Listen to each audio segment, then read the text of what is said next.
Good Wednesday to you, everybody in Gov 603. Welcome to week, boom, bam, 11.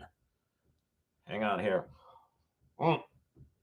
We are rolling right along through the semester, and we have turned the corner for halfway point, and now we're heading into the back stretch. Okay, and so November, and then just a little bit of December. Okay, so in this video, we're going to talk about the content for week 11. All right, what I want you to do.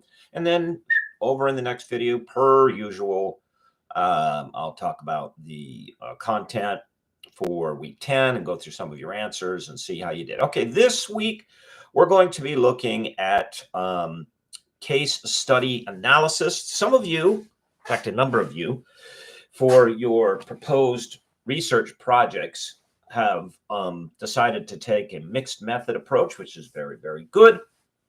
And case studies, the study of case studies will help you in your approach. So the readings for this week are 2 online readings, and I've included the links in the module in the overview. And one of those is from an author named Van Evera, and his book, which is a fantastic book. You can actually purchase it at Amazon. The name you're only going to read chapter 2, okay? And the name of the book is Guide to Methods for Students of Political Science. Now, the link that I give you is to chapter 2 online, all right? But I've also included a link in the module to the Kindle version on Amazon or the paperback version, whichever you prefer. You do not have to buy this book just to read chapter 2. I think the Kindle version is like $5 or something. It's not much. But if you're serious about political science and political science research, I recommend that you get this book. I've got a copy of it sitting on my shelf. It's served me well over the years, but it is not required. All right, I want to make that very clear. In fact, I have a big capital "if," the word in bold, with both the I and the F capitalized. So if you like, you can purchase the book, but you don't have to. All right, you'll get chapter 2 at the link that I provided for you. And then thirdly, so there are 2 readings, and then I have linked to a chart that lists life expectancy versus healthcare expenditure.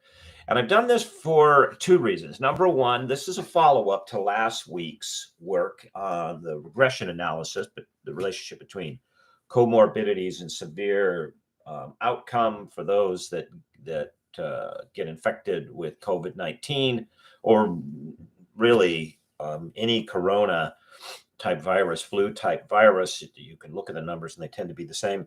And then as an exercise in if you're going to do a case study, all right, you're going to do a mixed method study. You can start with pre-existing quantitative data like this chart.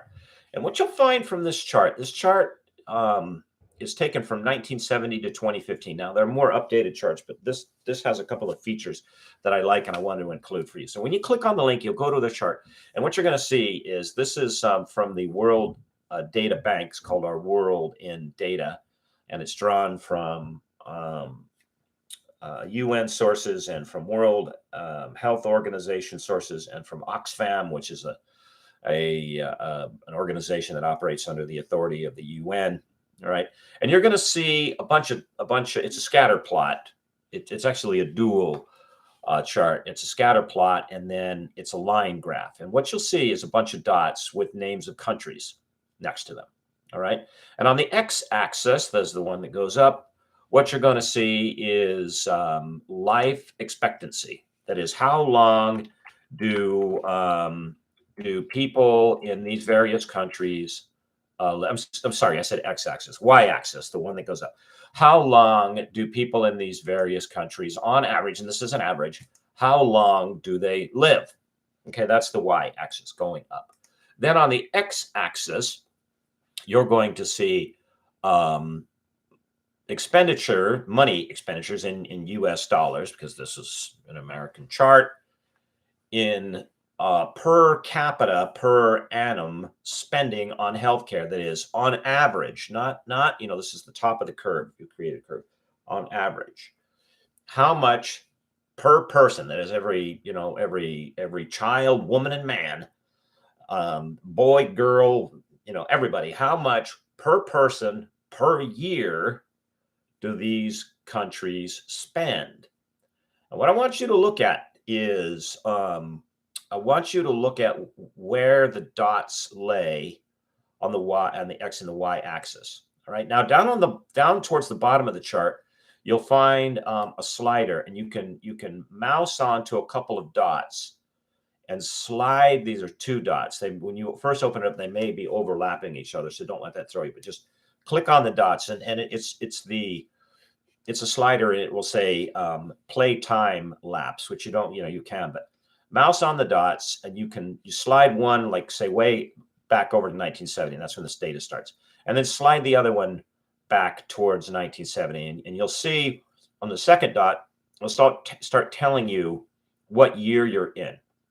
Just for kicks, notice the change in per capita expenditure in these various countries. Okay, now these are Western countries, so that this is not every country of the world.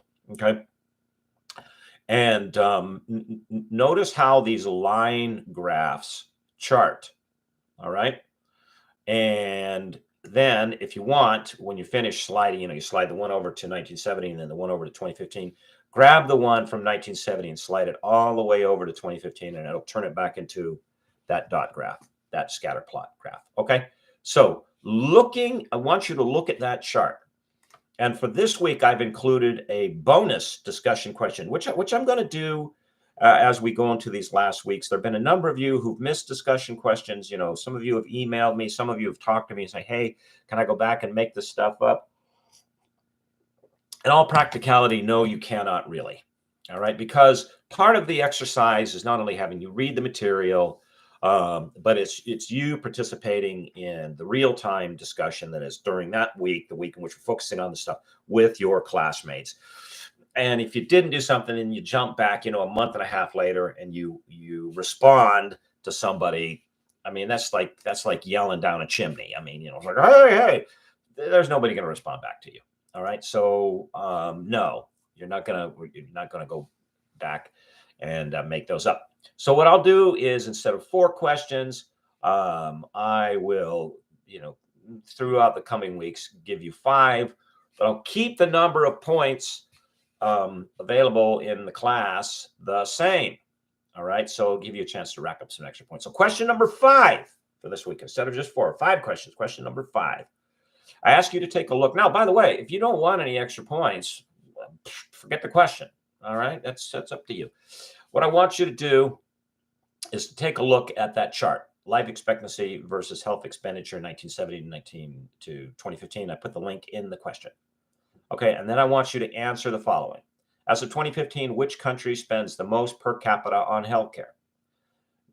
Next phase of the question. As of 2015, how much did the U.S. spend per person per year on healthcare? Okay, now, as budding statisticians, and especially political science statisticians, you should be able to figure, how do you get that number? How do you figure out how many dollars per person per year is spent, okay, over the expected lifespan?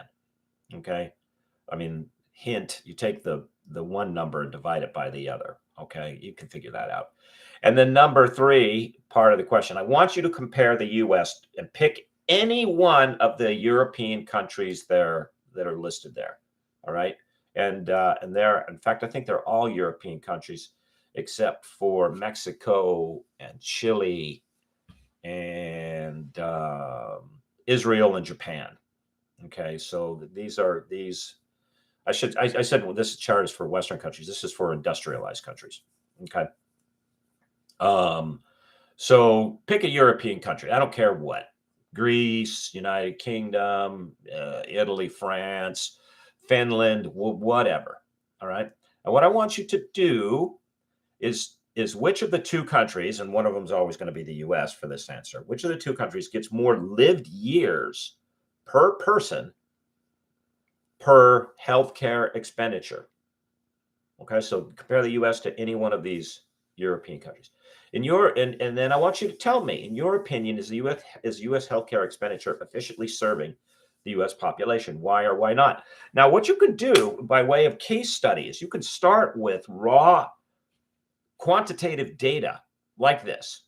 And you can say, I'm seeing a trend. I'm seeing efficient expenditures versus these other countries. I'm seeing inefficient expenditures versus these other countries. And then you could go out. I'm not saying that you do this, but this is an exercise in how you start constructing a case study. Then you could go out and start constructing additional surveys that are quantitative and qualitative to find out why you have these results in this raw data. Right? That's what case studies are good for. They're good for sketching out a picture. It's not a whole huge involved study because maybe you don't have time, or maybe you're looking at this data and you're going, something's going on here. Or we could have gone back last week and do the same thing with the relationship between the comorbidities and severe outcomes from COVID. You go, the data suggests something is going on here. Let's do a small study, take a couple of cases, and see what the there is, and then from there we can design a larger study. Okay, so as a preliminary step to a case study, I give you question number 5 for this week. Okay. All right, everybody. Short vid. That's all I have for you. Yeah. Okay. Let me tell you this. All right. So, I mentioned in the last video I needed to speak with some folks about the midterm. I've gotten through all of those. I'm finishing the grading in the midterm. We're going to do something a little bit different as we move towards the final exam. All right. I will not be giving you a review sheet. I will give you review instructions. I mean, I'll tell you right now, and I'll put them up in print in about a week or so because we're better than a month away from the exam.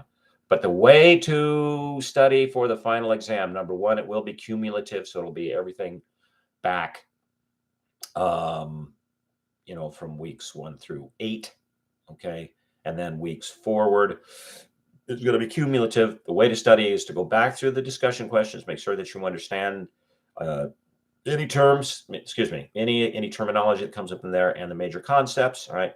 And to make sure that you're watching my videos, because I will draw, not a lot, but a question or two from these videos like I did on the midterm, but I will not be giving you a list of terms and a review sheet. Okay, I'm not going to do that this time. All right, everybody. Have a blessed rest of the week. Hope you had an enjoyable Halloween, today being All Souls Day. Okay. And I will see you over in the second video and on Canvas as well. Okay. Bye-bye.